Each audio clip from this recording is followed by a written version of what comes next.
Nimechukua Uislamu kwa hali nyingine na nimeupandiza kwa hali ya juu.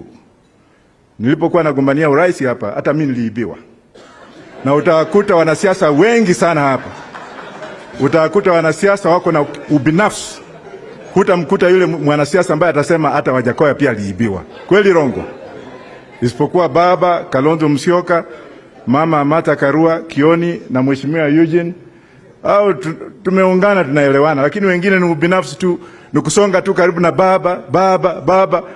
Hiyo ni mchana vile Sheikh amezungumza pale, lakini usiku wako pale Sugoi, wakati tunapigana tukiwa kwa maandamano hawaonekani. Sasa wameanza kujitolea moja kwa moja. Wanafiki hao, si ni wanafiki hao? Na baba, sisi tuko hapa kuchungia baba. Hata ruhusu wanafiki kusonga karibu na baba. Wakija waingie tu, wale ambao waliochaguliwa kwa chama cha mzee waje tu. Mzee sio mtu wa kutawanya watu, lakini tutaangalia na jicho pevu. Umeelewa Waislamu?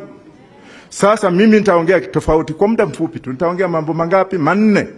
Na nitaongea tofauti na wale wengine waliokuwa hapa. Jambo la kwanza,